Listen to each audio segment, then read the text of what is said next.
हाँ भाई, नमस्कार सभी को। स्वागत है आप सभी का पीजी फाउंडेशन क्लासेस के ऑनलाइन डिजिटल प्लेटफॉर्म पर। अपन मोमेंट ऑफ इनर्शिया का जो अपना टॉपिक चल रहा है उसकी चर्चा कर रहे हैं, ठीक है।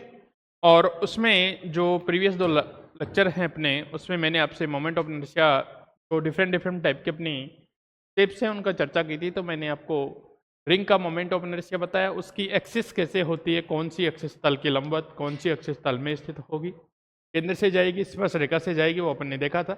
उसके बाद मोमेंट ऑफ इनर्शिया मैंने डिस्क पढ़ाया था कि डिस्क कैसी होती है, ये भी बताया था आपको, रिंग कैसी होती है उसकी भी बताया था, ठीक है। उसके बाद रोड का मोमेंट ऑफ इनर्शिया पढ़ाया था, रोड का भी मोमेंट ऑफ इनर्शिया पढ़ाया था। और आज मैं इस लेक्चर में आपसे चर्चा करने जा रहा हूँ कि moment of inertia of solid cylinder का, ठीक है भाई। ठोस बेलन का मोमेंट ऑफ इनर्शिया कैसे कैसे होगा, कौन कौन सी एक्सिस के सापेक्ष कैसे कैसे अपन ज्ञात करेंगे, उन सब की चर्चा करेंगे। उससे पहले मैं आपसे चर्चा करूं कि जो अपना जो सॉलिड सिलेंडर होता है वो रिंग से बनता है या डिस्क से बनता है, ठीक है। तो सॉलिड सिलेंडर की बात करूं कि जैसे मैं क्या मानूं, ये अपना सॉलिड सिलेंडर ही मान लेता हूं कि ये अपना पूरा क्या है, सॉलिड है, और ये क्या है, सिलेंडर है, ठीक है। अगर मुझे इसको बनाना होगा तो मुझे क्या करना पड़ेगा, एक के ऊपर एक डिस्क, मान लो यहाँ एक डिस्क रखी, पहली वाली डिस्क क्या होती है, एकदम सॉलिड होती है अंदर से भी।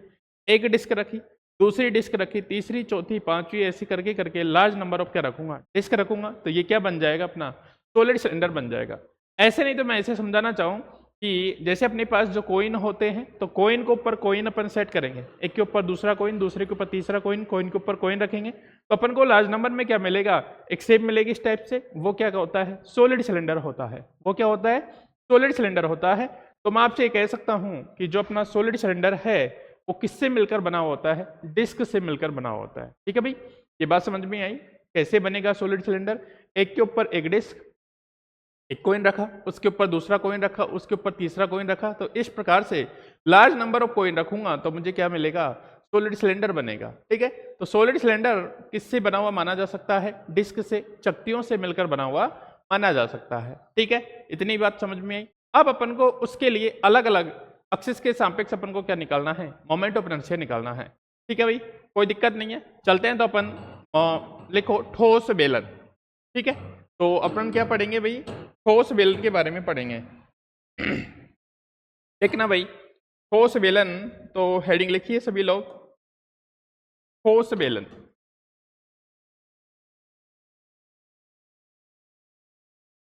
ठोस बेलन, सॉलिड सिलेंडर,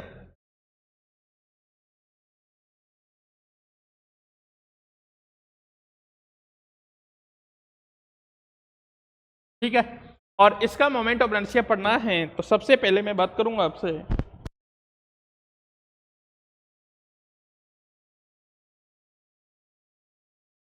फर्स्ट में चर्चा करूंगा भाई आपसे का जो पहला पढ़ाऊंगा, अपन पढ़ेंगे ठोस बेलन के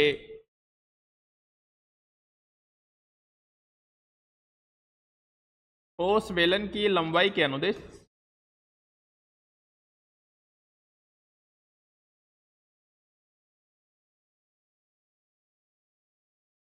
लंबाई के अनुदिश तथा द्रव्यमान केंद्र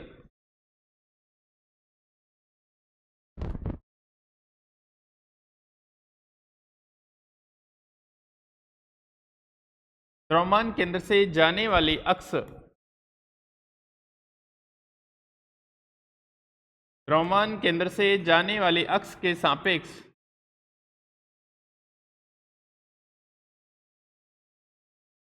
द्रव्यमान केंद्र से जाने वाली अक्ष के सापेक्ष जड़त्वागुण, ये अपना पहला है इसका। ठोस बेलन तो अपन पढ़ेंगे, लेकिन ठोस बेलन में भी कौन सा पढ़ना है अपन को, ठोस बेलन की लंबाई के तो अनुदिश होना चाहिए तथा द्रव्यमान केंद्र से जाने वाली अक्ष के सापेक्ष मोमेंट ऑफ इनर्शिया निकालना अपन को, ठीक है। तो मैं मान लेता हूं, माना एक ठोस बेलन भाई, एक ठोस बेलन जिसका द्रव्यमान कैपिटल एम,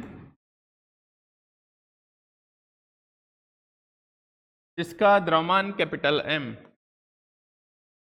तथा त्रिज्या कैपिटल आर है, ठीक है भाई। मास मैंने क्या मान लिया, कैपिटल एम मान लिया, रेडियस कितनी मान ली, कैपिटल आर मान ली, ठीक है, सॉलिड सिलेंडर का, ठीक है। और लंबाई मानना चाहो तो लंबाई भी मान सकता हूँ।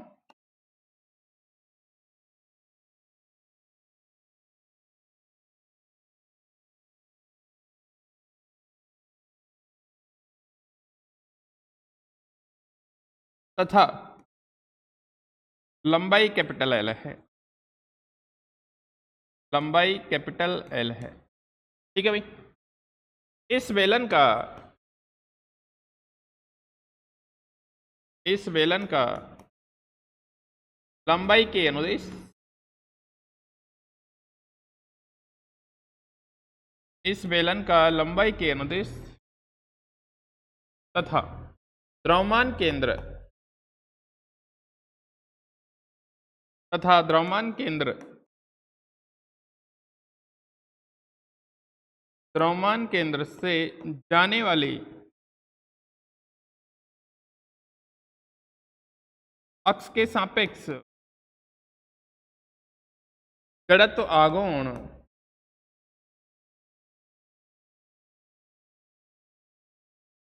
जड़त्व आघूर्ण ज्ञात करने के लिए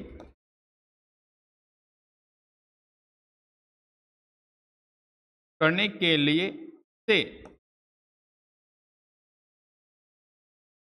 शक्तियों से मिलकर, से शक्तियों से मिलकर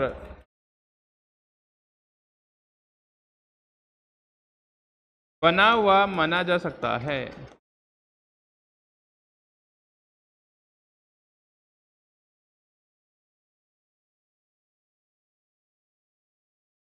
ठीक है भाई। अपन क्या करेंगे कि जो बेलन है वो किससे मिलकर बना हुआ है, डिस्क से मिलकर बना हुआ है। अब देखो भाई, अगर जो मैं बात करूंगा जो बेलन की लंबाई के अनुदिश है और द्रव्यमान केंद्र से जा रही है, वो वाली अक्ष शक्ति के लिए कौन सी अक्ष होगी, सबसे पहली बात तो ये बताओ। तो मैं एक बार डायग्राम बनाता हूं आपके लिए। डायग्राम देखना किस टाइप से है। ये अपना कोई बेलन है, सॉलिड सिलेंडर है भाई, इस टाइप से। ये सॉलिड सिलेंडर है अपना, ये सॉलिड सिलेंडर है, ठीक है भाई। देखना भाई,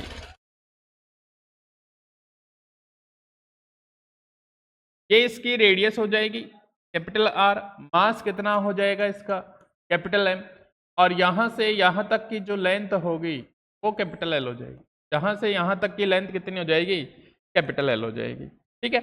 सॉलिड है तो सॉलिड को मैं कुछ ऐसे दिखा दूं, ये तो रेडियस वाला पार्ट है, ये सॉलिड है भाई, इस टाइप से मैंने अंदर इसमें क्या है, मटेरियल है।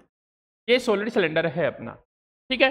अपन को क्या करना है, इसकी लंबाई के अनुदिश होनी चाहिए, तो लंबाई ऐसे है तो इसी के अनुदिश होनी चाहिए, द्रव्यमान केंद्र से जानी चाहिए। तो ये मैं इसका सेंटर ऑफ क्या बोल देता हूँ, मास बोल देता हूँ। ये क्या है, सीएम है। तो अपन को इस वाली एक्सिस के सापेक्ष मोमेंट ऑफ इनर्शिया चाहिए, जो क्या है, इसकी लंबाई के अनुदिश है और कहाँ से जा रही है, सेंटर ऑफ मास से जा रही है। कहाँ से जा रही है भाई, सेंटर ऑफ मास से जा रही है। तो इसके सापेक्ष अपन को मोमेंट ऑफ इनर्शिया चाहिए इसमें। अब सुनो मेरी बातें भाई, देखो अगर मैं इसको डिस्क से मिलकर बना हुआ माना तो बेलन ये है, ऐसे है भाई, जैसे बेलन ये है ऐसे है, तो यहाँ डिस्क कैसे रखी जाएंगी, डिस्क कैसे रखी जाएंगी। मान लो ये बेलन है तो डिस्क कैसे, एक, एक के ऊपर एक, एक के ऊपर एक, एक के ऊपर एक, एक के ऊपर एक, मतलब डिस्क ऐसी रखी जाएंगी, डिस्क इस टाइप से रखी जाएंगी।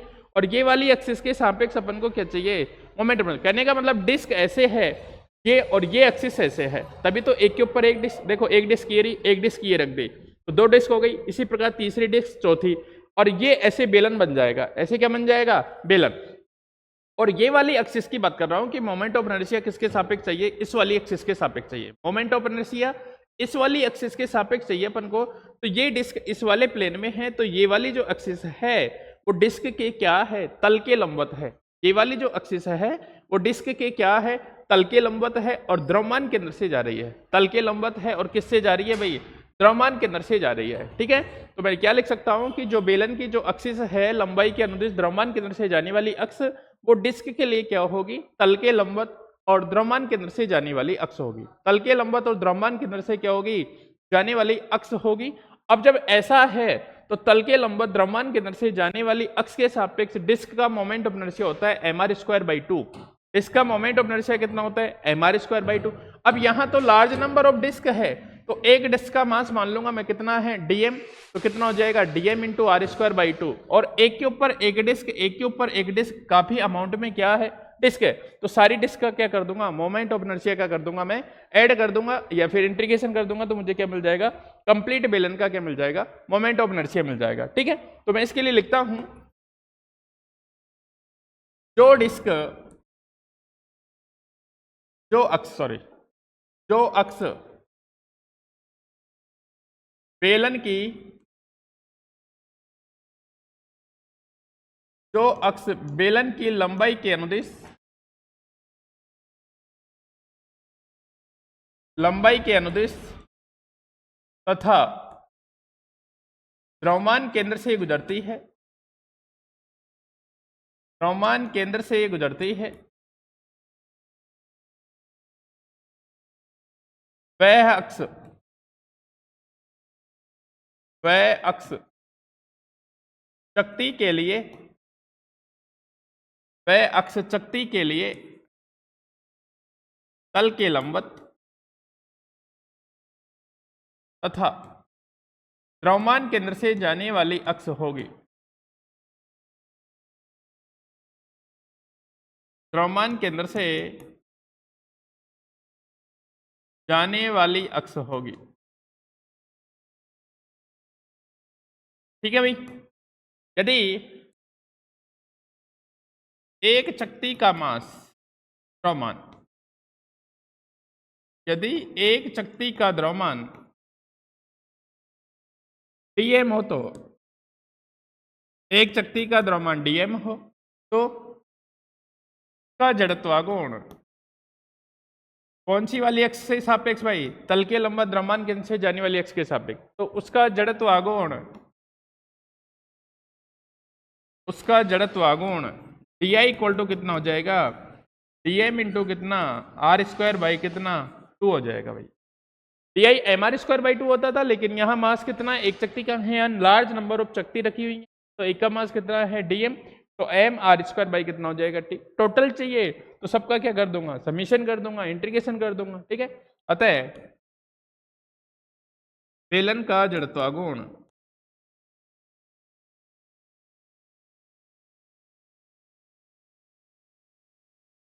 जड़त्वागुण कितना हो जाएगा, इधर भी इंटीग्रेशन कर सकते हो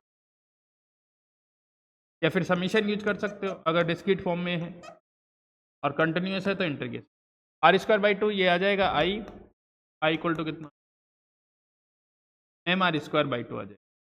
ठीक है, कितना बनेगा, एम आर स्क्वायर बाई 2 आ जाएगा, मोमेंट ऑफ इनर्शिया कौन सी वाली एक्सिस के सापेक्ष, लंबाई के अनुदेश और द्रव्यमान केंद्र से जाने वाली अक्ष के सापेक्ष, लंबाई के अनुदेश तथा द्रव्यमान केंद्र से जाने वाली अक्ष के सापेक्ष मोमेंट ऑफ इनर्शिया आ जाएगा। ठीक है भाई, ये आपका फर्स्ट है कि ठोस बेलन की लंबाई के अनुदेश तथा द्रव्यमान केंद्र से जाने वाली अक्ष के सापेक्ष मोमेंट ऑफ इनर्शिया है वो ये। ठीक है, फिर से समझा देता हूं मैं, ये अपना जो सॉलिड बेलन होता है वो क्या होता है, डिस्क से मिलकर बना हुआ माना जाता है, कि जैसे ये सॉलिड बेलन है, ठीक है, तो इसको बनाने के लिए मैं क्या करूंगा, एक कोइन, उसके ऊपर दूसरा, तीसरा कोइन, चौथा कोइन, पांचवा कोइन, छठा कोइन, इस प्रकार से रखूंगा, तो अपना क्या बन जाएगा, पूरा कंप्लीट सॉलिड बेलन बन जाएगा। अब अपन को क्या चाहिए कि ये वाली एक्सिस है, तो ये मान लो ये वाली एक्सिस है, डिस्क कैसे रखी हुई है, ऐसे रखी हुई है, ऐसे एक के ऊपर एक, एक के ऊपर एक, एक के ऊपर एक, ऐसे, तो ये वाली एक्सिस है जो इस डिस्क के लिए क्या होगी, इसके तल के लंबवत, तल तो ये है, तल के लंबवत और द्रव्यमान केंद्र से क्या होगी, जाने वाली अक्ष होगी, तल के लंबवत द्रव्यमान केंद्र से जाने वाली क्या होगी भाई, अक्ष होगी। ठीक है, तो उसका मोमेंट ऑफ इनर्शिया होता है एम आर स्क्वायर बाई 2, लेकिन मास एक डिस्क की बात कर रहा हूं मैं भी, एक डिस्क का मास कितना है dm, तो dm आर स्क्वायर बाई कितना हो जाएगा 2, इंटीग्रेशन करो या समीशन करो, अगर समीशन कब, जब डिस्क्रीट फॉर्म में है, कंटिन्यूअस है तो इंटीग्रेशन हो जाएगा, तो टोटल मास dm ऐड होकर कितना बन जाएगा, m बन जाएगा टोटल मास। ठीक है, कोई दिक्कत नहीं है, आगे चलते हैं भाई। सेकंड केस की बात करता हूं मैं इसके लिए, सेकंड केस, बेलन की लंबाई के लंबवत ठोस बेलन की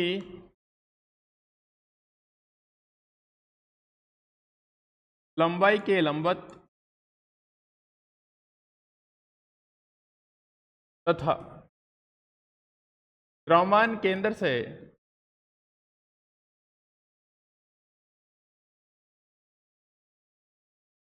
द्रव्यमान केंद्र से जाने वाली अक्ष के सापेक्ष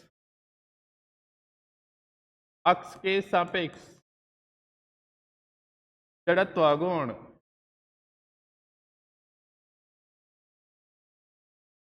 ठीक है भाई, ये देखना है अपन को। अब क्या देखना है, पहले लंबाई के अनुदिश देखा था, अब लंबाई के लंबवत, मतलब पहले बेलन ऐसे था, अब बेलन को ऐसे कर दूंगा तो ऐसी वाली एक्सिस आएगी। ठीक है, तो वही चीज मानता हूं मैं, देखना भाई। माना एक ठोस बेलन, सेम लैंग्वेज लिखूंगा भाई, ठोस बेलन जिसका द्रव्यमान कैपिटल एम, त्रिज्या कैपिटल आर तथा लंबाई कैपिटल एल है, इसकी लंबाई के लंबवत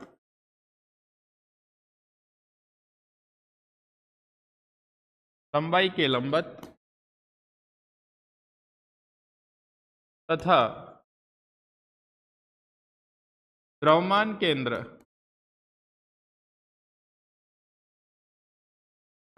केंद्र से जाने वाली अक्ष के सापेक्ष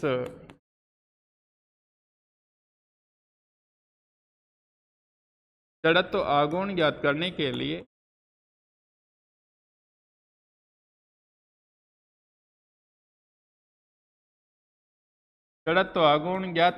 लिए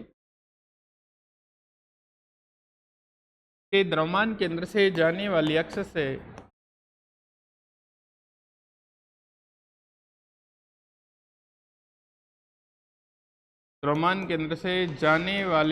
से स्मॉल एक्स दूरी पर एक dx मोटाई की शक्ति की कल्पना करते हैं,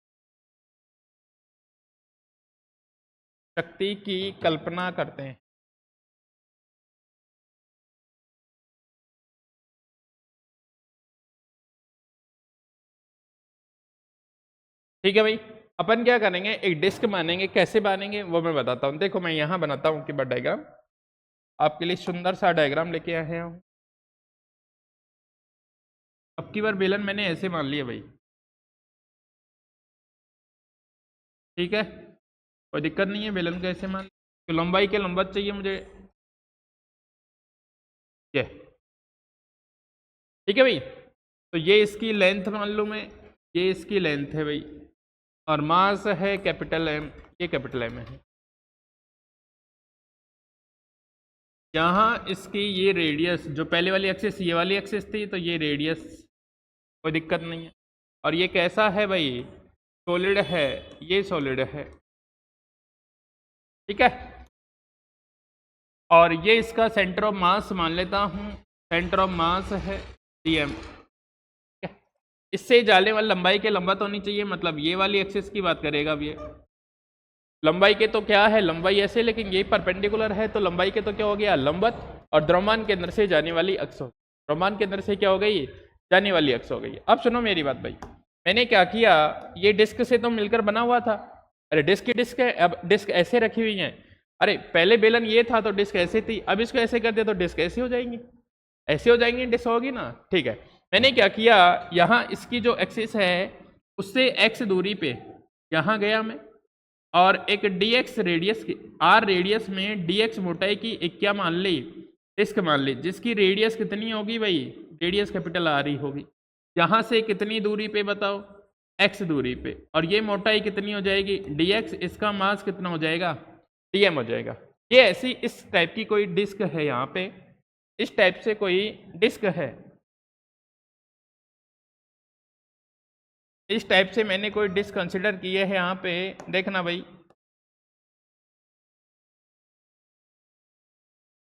यहाँ पे इस टाइप से ये रेडियस है, तो इस टाइप की कोई डिस्क बनेगी ऐसे, ये पीछे वाला पोर्शन है, आपको आगे आगे वाला दिख रहा है, ये पीछे वाला पोर्शन है, ये कितना है, आर रेडियस है भाई, कितने की है, आर रेडियस, जितना रेडियस बेलन की है उतनी रेडियस की है, ठीक है। अब अपन इस ये डिस्क, तो मैं इस डिस्क के लिए क्या करूंगा, इस वाली एक्सिस के सापेक्ष मोमेंट ऑफ इनर्शिया मुझे ज्ञात है, इस वाली एक्सिस के सापेक्ष मोमेंट ऑफ इनर्शिया मुझे पता है, इस डिस्क का इस वाली एक्सिस के सापेक्ष मोमेंट ऑफ इनर्शिया मुझे पता है आई नॉट।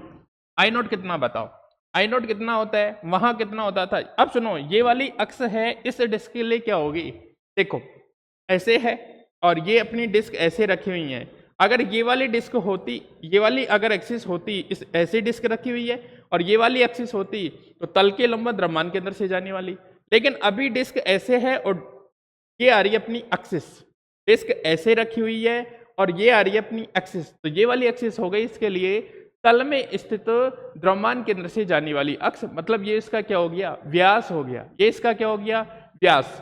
और डिस्क का व्यास के सापेक्ष जड़त्वागुण मैंने पढ़ाया है, mr² बाई कितना होता है, 4 होता है। डिस्क का व्यास के सापेक्ष जड़त्वागुण मैंने पढ़ाया है, mr² बाई कितना होता है, 4 होता है। तो ये वाला कितना हो जाएगा, m की जगह तो कितना आ जाएगा इसका dm, इंटू r की जगह r ही है r² और बाई कितना हो जाएगा 4। ये आई नोट तो अपन को पता है भाई। ये वाली जो एक्सिस है, अब की बार बेलन ऐसे है तो डिस्क ऐसे रखी हुई है, एक डिस्क यहाँ, एक डिस्क यहाँ, एक डिस्क यहाँ, अगर ये इधर से कोई एक्सिस जाती तो वो क्या हो जाती, चक्ति के तल के लंबवत हो जाती द्रव्यमान के, लेकिन अब की बार कैसे है, ऐसे है, तो ये वाली एक्सिस है जो डिस्क के लिए क्या होगी, उसका व्यास होगी। ये वाली एक्सिस है जो डिस्क के लिए क्या होगी, व्यास होगी। इसको कोई मैं नाम दे देता हूं ए बी, ठीक है। ये वाली एक्सिस है कोई ए बी के लिए अपन को ज्ञात करना है और ए डैश बी डैश के लिए अपन को पता है, ए डैश बी डैश के लिए पता है, ठीक है। तो मैं लिखता हूं यहां पे एक चक्ति की कल्पना कर ली अपन ने, ठीक है। अक्ष ए डैश बी डैश, अक्ष ए डैश बी डैश शक्ति के लिए उसका व्यास होती है, शक्ति के लिए उसका व्यास होती है भाई, डायमीटर होगी। अतः dm द्रव्यमान वाली शक्ति का उसके व्यास के सापेक्ष जड़त्वागुण,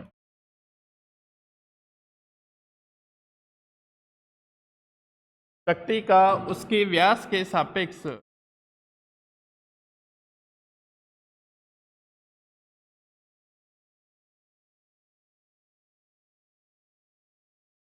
व्यास के सापेक्ष जड़त्वागुण, मैंने अगर इसको डी आई बोल दो कुछ, ये नहीं बोल के इसको कुछ बोल देता हूं मैं कि डी आई डैश है, ये ना स्मॉल के लिए, इसलिए डी आई डैश जड़त्वागुण, तो यहां बन जाएगा कितना, डी आई डैश, मास है उसका भाई dm, रेडियस कितनी है r² और बाई 4 वहां होता, ठीक है। यहां तक कोई दिक्कत नहीं है, यहां तक कोई दिक्कत हो तो बोलेगा भाई, ठीक है। अब अपन को क्या चाहिए भाई, अपन को मोमेंट ऑफ इनर्शिया चाहिए ए बी एक्सिस के सापेक्ष, तो दोनों क्या हैं, ये इससे सेंटर ऑफ मास से जा रही है, उसके सापेक्ष अपन को पता है, ये इसके समांतर है, एक्स दूरी पे है तो समान अक्षों की पिरामिड। अतः ए बी अक्ष के सापेक्ष, अतः ए बी अक्ष के सापेक्ष जड़त्वागुण, तो ये बन जाएगा डी आई इक्वल टू कितना, डी आई डैश प्लस कितना, dm इंटू कितना x², नंबर कितना। अब अपना मेन टास्क क्या है भाई, नंबर इसको दो मत दो, वो वाली वैल्यू भी रख दो भाई, नंबर 2 दे लो।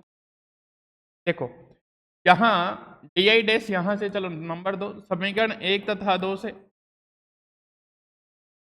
समीकरण 1 तथा 2 से यहां रखता हूं मैं डी आई, ये डी आई डैश बन जाएगा, यहां बन जाएगा dm इंटू r² बाई कितना 4 प्लस कितना dm इंटू कितना x², नंबर कितना।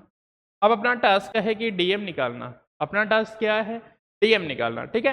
तो अपने पास है सॉलिड बेलन, अपने पास क्या है, सॉलिड बेलन है, तो यहाँ क्या आएगा, आयतन द्रव्यमान घनत्व आएगा।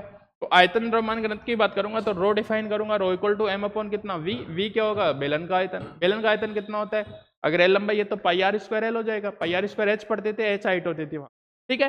तो कितना हो जाएगा, पाई आर स्क्वायर एल हो जाएगा, ठीक है। तो उससे इसका निकालूंगा, फिर इस डिस्क का निकालूंगा डीएम, ठीक है ना, डीएम निकालूंगा तो डीएम कितना हो जाएगा, रो डीएम अपॉन डीवी, इसका डीवी कितना हो जाएगा, pi r square into d x हो जाएगा, इसका कितना हो जाएगा, पाई आर स्क्वायर इंटू कितना हो जाएगा, डी एक्स। देखना भाई, आयतन द्रव्यमान घनत्व से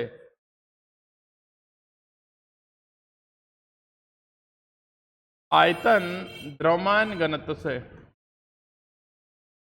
आयतन द्रव्यमान घनत्व से रो इक्वल टू कितना होता है, मास पर यूनिट वॉल्यूम, वॉल्यूम किसका भाई, बेलन का, तो कितना हो जाएगा, पाई आर स्क्वायर एल। तो रो इक्वल टू कितना बनेगा, मास पर यूनिट वॉल्यूम, पाई कितना आर स्क्वायर एल, ये नंबर कितने 4। इसी प्रकार शक्ति के लिए भाई, जो एक शक्ति मानी थी उसके लिए, शक्ति के लिए कितना हो जाएगा, रो तो मटेरियल है, ये कितना बनेगा, डीएम अपॉन कितना डीवी, और डीवी कितना हो जाएगा बताओ, पाई आर स्क्वायर इंटू कितना डी एक्स हो जाएगा, ठीक है। तो यहां से डीएम कितना बन जाएगा भाई, पाई आर स्क्वायर, और ये कितना रो, और ये बन जाएगा डी एक्स, ये डीएम बनेगा अपना। यहां बना कितना, ये डीएम नंबर कितने 5, नंबर कितना बनेगा भाई 5 बनेगा, ये नंबर बना 5। अब ये जो डीएम का मान है वो कहाँ रख दूंगा, पीछे वाले इक्वेशन में रख दूंगा। यहां से देखना समीकरण 3 तथा 5 से, और कुछ सोल्व होगा क्या, रो का मान रख दो तो और कुछ सोल्व हो जाएगा भाई थोड़ा सा, ठीक है। तो देखना एक बार,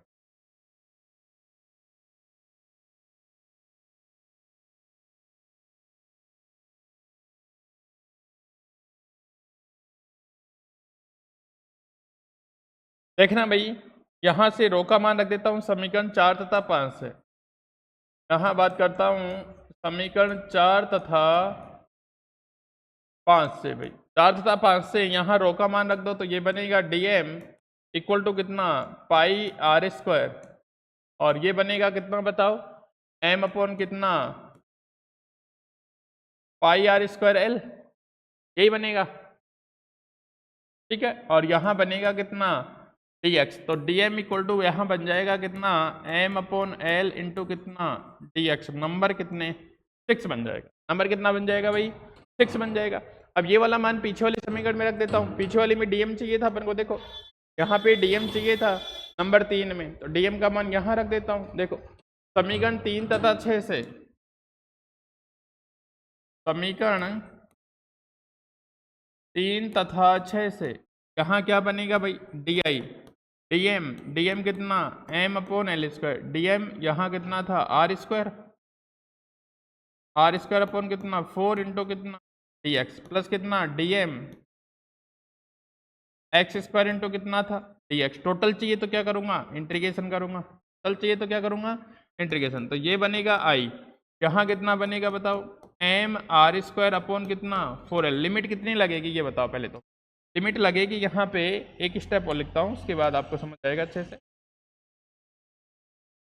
लिमिट देखो -l/2 से l/2, क्यों मैंने सेंटर ऑफ मास से वन साइड कंपेयर किया तो वो कितनी हो जाएगी l/2। देख लो भाई, यहाँ से मैंने सेंटर ऑफ मास से यहाँ देखा, यहाँ से यहाँ किया तो ये पूरी l है, तो यहाँ से 0 से कितनी हो जाएगी ये l/2, तो इधर की बात करूंगा तो ये वाला माइनस वाला, तो -l/2 से कितना +l/2 हो जाएगी, लिमिट कितनी हो जाएगी -l/2 से +l/2, और ये हो जाएगी -l/2 से यहाँ भी +l/2। अब ये भी इवन फंक्शन है, ये भी इवन फंक्शन है, तो 2 बाहर आ जाएगा, लिमिट कितनी हो जाएगी 0 से l/2 हो जाएगी, ठीक है। तो ये बनेगा i, यहाँ हो जाएगा डबल बाहर आ जाएगा 2, यहाँ m आर स्क्वायर अपॉन कितना 4l, और लिमिट कितनी 0 से कितनी l/2, और ये बनेगा dx प्लस कितना 2 m अपॉन कितना l, और लिमिट कितनी 0 से l/2, और ये होता है एक्स स्क्वायर कितना dx होता है, ठीक है भाई।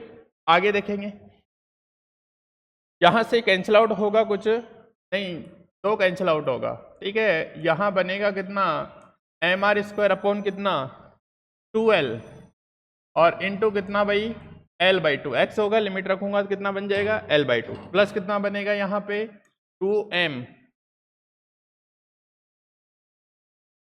यहाँ बनेगा कितना 2 कैपिटल M अपॉन x और ये बनेगा कितना x³ बाई कितना 3 और 0 से कितना l/2, यहाँ बनेगा i, ये बन जाएगा LCL गया, यहाँ बनेगा कितना mr²/4 प्लस कितना बनेगा देखो भाई 2m अपॉन कितना l इंटू 3 बाहर निकाल लूँ और यहाँ कितना बनेगा l³ बाई कितना 8, ठीक है, 2 से 4 टाइम्स कैंसिल आउट हो जाएगा, i इक्वल टू कितना बनेगा mr² बाई कितना 4 प्लस कितना ml² अपॉन कितना 12, m को बाहर निकाल के ऐसे भी लिख सकता हूँ m ये कितना r² बाई कितना 4 प्लस कितना l² अपॉन कितना 12, ये बनेगा, ठीक है। अगर रोड की बात करूं, जैसे मैंने कल रोड का पढ़ाया था, तो रोड में क्या, अगर ये r टेंस टू कितना कर दूं 0 तो रोड का ही आ जाता है, तो बेलन को अगर मैं उसकी रेडियस चिपका के क्या कर दूं टेंस टू 0 तो वो क्या बन जाएगी रोड बन जाएगी, ठीक है। मैं लिख दूं यदि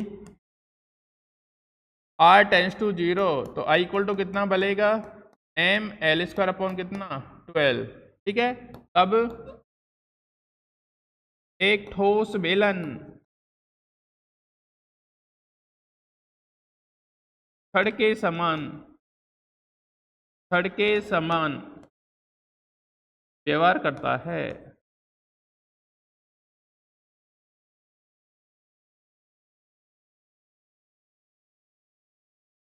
ठीक है भाई, वो क्या बन जाएगा बेलन क्या बन जाएगी रोड बन जाएगी, कब जब r टेंस टू मैं क्या कर दूंगा 0 कर दूंगा, तो उसका ml² अपॉन कितना 12, ये सेकंड वाला पार्ट है भाई, बहुत अच्छा इंपॉर्टेंट है, पूछा भी जा सकता है एग्जाम में। एक लास्ट पार्ट की और बात करते हैं, इसको देखो एक बार, देखो भाई इसका तीसरा पार्ट है, उसकी मैं बात करता हूं आपसे तीसरे पार्ट की, और तीसरा पार्ट कौन सा है भाई, बेलन की लंबाई के लंबवत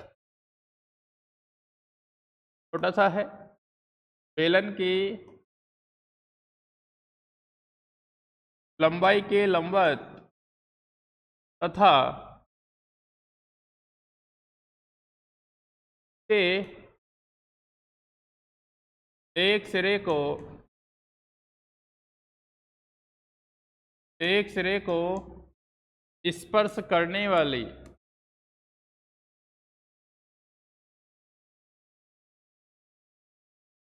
अक्ष के सापेक्ष जड़त्व आघूर्ण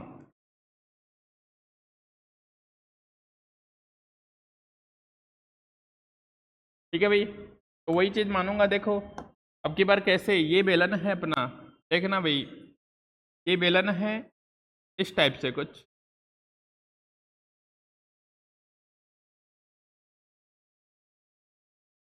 ये अपने पास बेलन है, ये रेडियस कितनी ये सॉलिड है तो इसको सॉलिड कर दिया मैंने भाई, ये सॉलिड है तो इसको क्या कर दिया सॉलिड कर दिया। अपन को इस वाली एक्सिस ये इसका सेंटर ऑफ मास, तो इसके सापेक्ष मोमेंट ऑफ इनर्शिया निकाल लिया अपन ने, आई नॉट कितना निकाला बताओ m सर कितना r² बाई कितना 4 प्लस कितना l² अपॉन कितना 12 अभी निकाला है। और अपन को क्या चाहिए, अपन को इस वाली एक्सिस के सापेक्ष या तो इस वाले सिरे से ले लो या इधर वाले सिरे से ले लो, किसी एक से एक सिरे को स्पर्श करके जानी चाहिए, ठीक है। और ये डिस्टेंस अगर टोटल l है तो ये कितनी हो जाएगी l/2, तो टोटल l है, टोटल क्या है l है, मास कितना है कैपिटल M, रेडियस कितनी है कैपिटल R है, ये चीजें हैं भाई, ठीक है। तो इनमें क्या लगा दूंगा समांतर अक्षों की पिर में, देखो भाई समांतर अक्षों की पिर में, समांतर अक्षों की पिर में से समांतर अक्षों की पिर में से कितना हो जाएगा भाई i इक्वल टू कितना I0 प्लस कितना mr² होता था, ये d², तो डिस्टेंस कितनी अब की बार l/2, तो l/2 का स्क्वायर हो जाएगी, अब की बार कितनी बनेगी ये l/2 का स्क्वायर, तो i इक्वल टू कितना I0 तो कितना है भाई बताओ mr²/4 प्लस कितना l² अपॉन कितना 12 प्लस कितना बनेगा बताओ ml² बाई कितना 4, तो थोड़ा सॉर्ट आउट कर दो mr² बाई कितना 4 प्लस कितना बताओ ml² अपॉन कितना 12 प्लस कितना एम एल स्क्वायर अपॉन कितना 4, इसका एलसीएम लेके सोल्व करेंगे। एम एल स्क्वायर अपॉन कितना बनेगा 3, कल भी करवाया था ऐसा मैंने। ये बनेगा कितना एम आर स्क्वायर बाई कितना 4 प्लस कितना एम एल स्क्वायर अपॉन कितना 3, यहाँ बन जाएगा कितना एम, ये कितना बनेगा आर स्क्वायर बाई 4 प्लस कितना एल स्क्वायर बाई कितना 3, ये बनेगा अपना। ठीक है, तो ये अपना सॉलिड सिलेंडर है भाई। ठीक है, तीनों चारों केस मैंने अच्छे से करा दिए, तो एक बार देखो इनको अच्छे से भाई।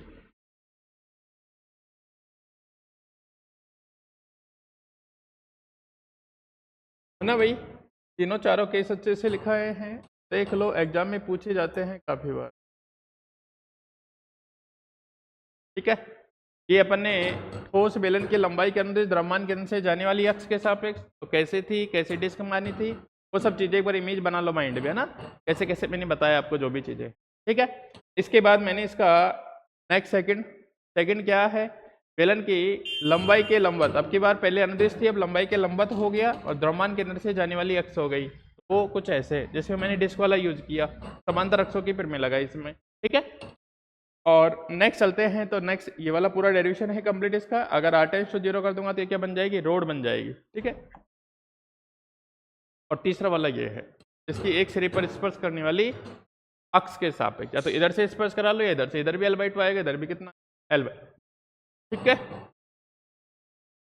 तो आज के लिए इतना ही है। ठीक है, बाकी मिलते हैं कल आपसे। ठीक है भाई, बने रहिए।